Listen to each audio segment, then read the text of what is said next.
بسم الله الرحمن الرحيم. قال جل جلاله وتقدست أسماؤه وعظم سلطانه كل من عليها فان ويبقى وجه ربك ذو الجلال والإكرام. قال علي رضي الله عنه وارضاه خليفة المسلمين وأمير المؤمنين قال إن الدنيا ارتحلت مدبرة وإن الآخرة ارتحلت مقبلة ولكل منهما بنون أي للدنيا وللآخرة. قال رضي الله عنه فكونوا من أبناء الآخرة ولا تكونوا من أبناء الدنيا، فاليوم عمل ولا حساب وغدا حساب ولا عمل. نعم، هي مزرعة للآخرة، مزرعة للأعمال وللطاعات وللقربات ولسائر العبادات. من تذكر الموت أكرمه الله بثلاث: بتعجيل التوبة وبالقناعة في القلب وبالجد أو الاجتهاد في العبادة. ومن غفل عن الموت أو نسيه ابتلاه الله بثلاث: تسويفا للتوبة وعدم الرضا بالقليل ليس فيه قناعة وتكاسل في العبادة، عكس من تذكر الموت. البدار إلى التوبة والأوبة والحوبة والاستغفار، لأن الموت أقرب قريب. هذا الصامت الغائب، هذا الواعظ الصامت، كم يأخذ منا في اليوم من أحبابنا وخلاننا وأزواجنا وآبائنا وأمهاتنا وإخواننا وعشيرتنا وجيراننا، كم يأخذ؟ اذكروا عباد الله كما قال النبي في الأثر: هادم اللذات. نعم، لا تغفل وأنت تسمع ابن عمر كما في حديث النبي صلى الله عليه وآله وسلم: تذكروا هادم اللذات، تذكروا مفرق الجماعات، تذكروا قاطع الأمنيات، تذكروا ميتم البنين والبنات، تذكروا هذا الكأس الأفظع الأشنع.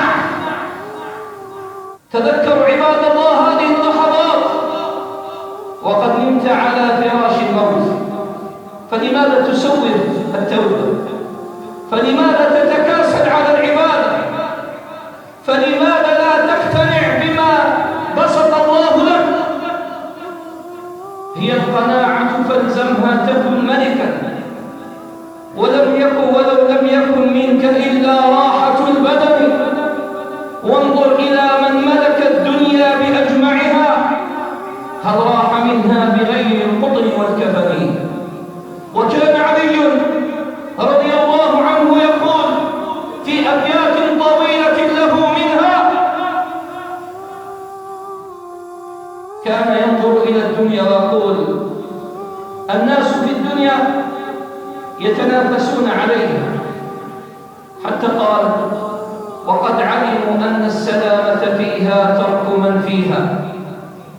لا دار للمرء بعد الموت يسكنها إلا التي كان قبل الموت يبنيها، فإن بناها بخير طاب مسكنه وإن بناها بشر خاب بانيها. انظر إلى من ملك الدنيا بأجمعها، هل راح منها بغير القطن والكفن؟ عباد الله، الغفلة عن الله تعالى داء عضال، ونسيان الموت داء عضال، والتعلق بالدنيا مرض فتان. اعمل في هذه الدنيا، اجعلها مزرعة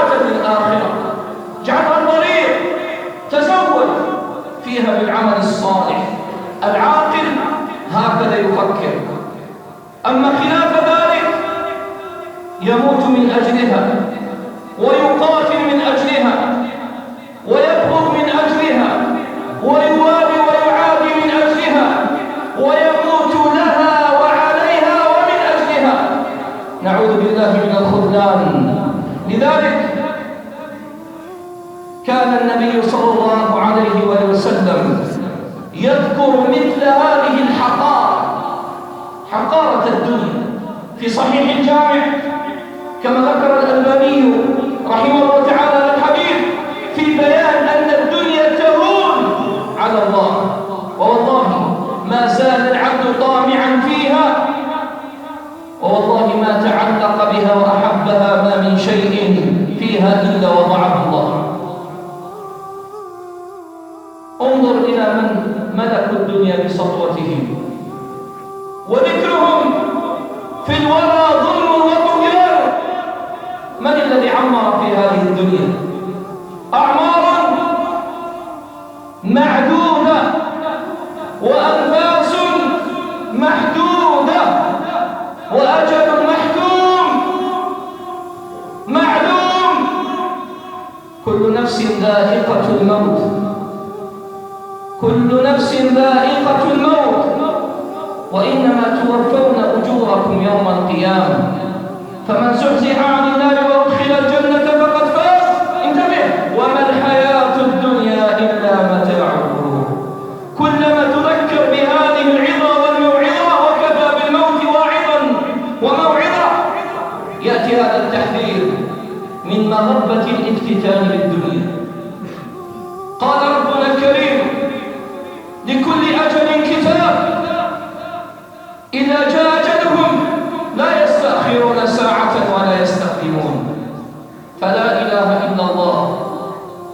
كيف بحالي وحالك أيها المسكين، أيها الغافل، إذا نمت على فراش المرض والموت، نزلت بك الحسرة وجفت عنك العبرة وتقل اللسان وارتعدت الفرائص والأعضاء، واجتمع عليك الولدان أو الأهل والولدان ويصرخون، فلا إجابة.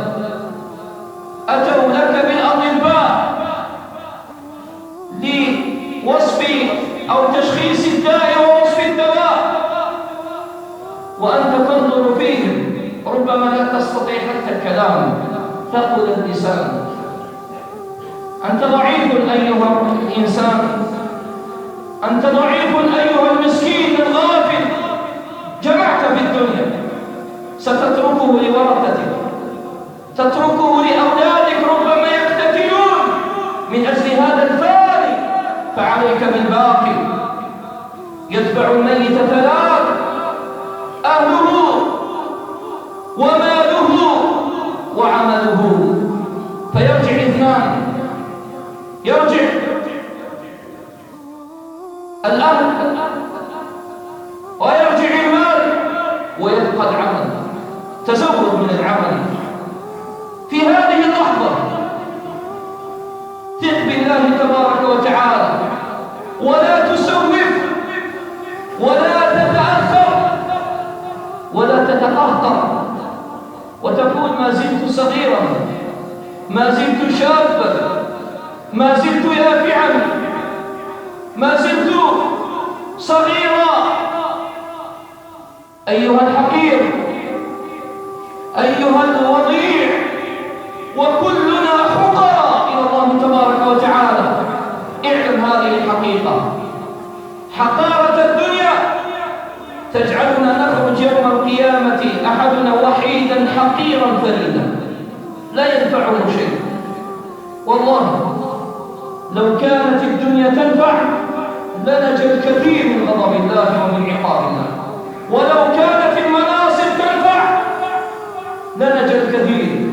ولكن هذه المساكن الموحشة المظلمة، تذكر هذه اللحظة وأنت تقرأ هذا الحديث: كن في الدنيا كأنك غريب أو عابر سبيل. نهاية سفرك إلى هذه الظلمة، إلى هذه الحفرة المغلقة المحكمة الموحشة.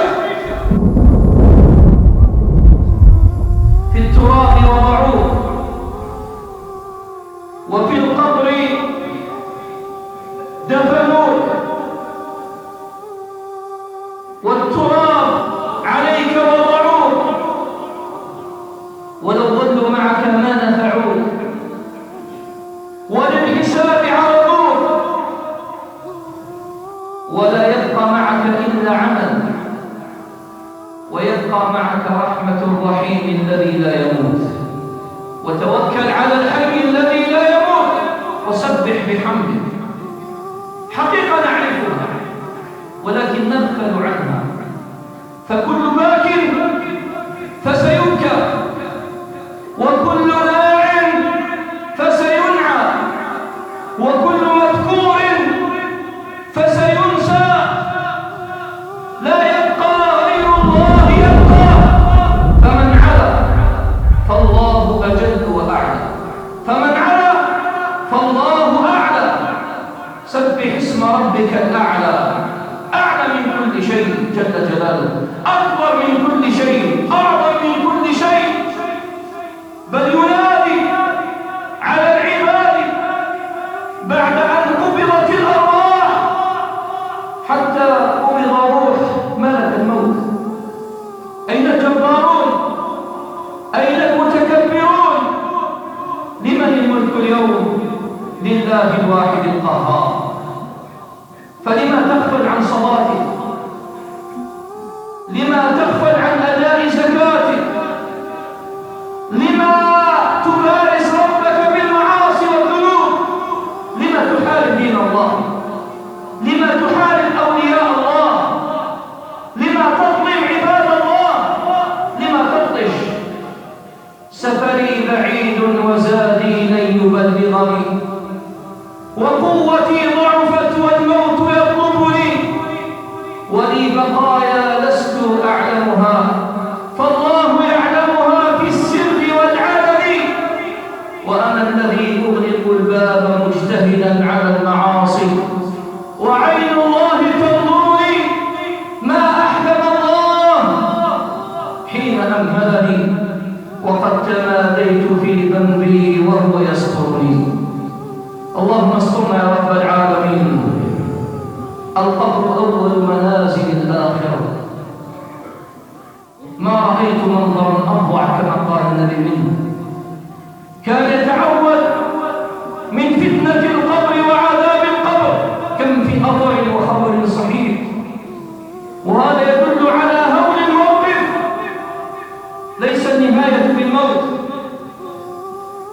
بل هناك هذه الحياة البرزخية التي هي روضة من رياض الجنان أو حفرة من حفر النيران.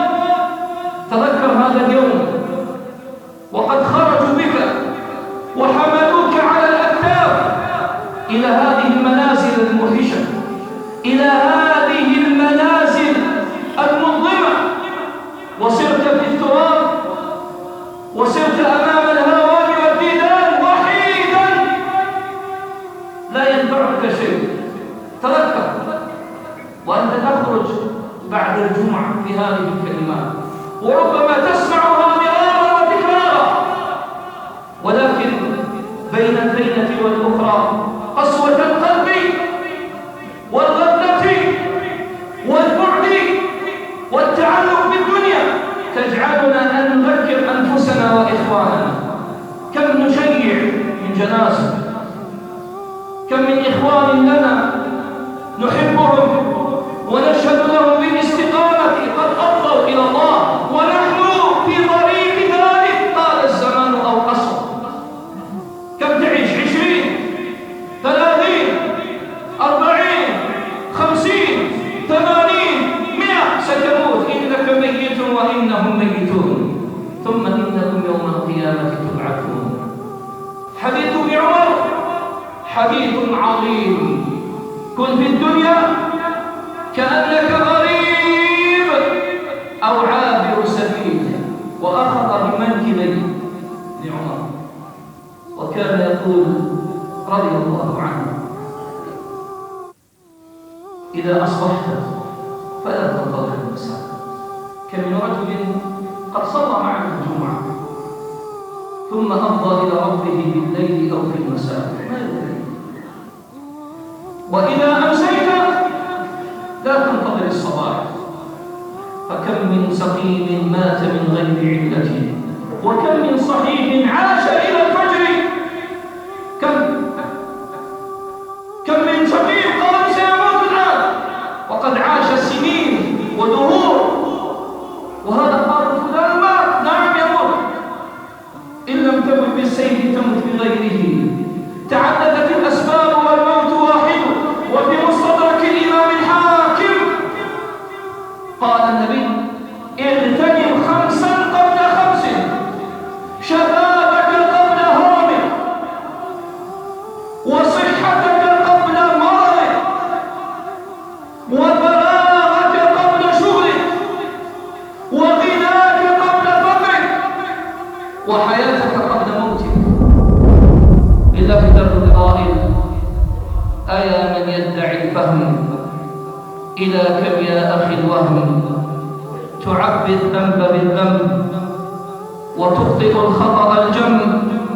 أما بان لك العيب، أما أنذرك الشيب، وما في نصحه ريب، أما نادى بك الموت، أما أسمعك الصوت، أما تخشى من الفوت، كأني بك تنحط إلى اللحد وتنغط، وقد أسلمك الله، وقد أسلمك الله، حتى قال إلى اللحد وتنغط، وقد أسلمك الله إلى أضيق من سم.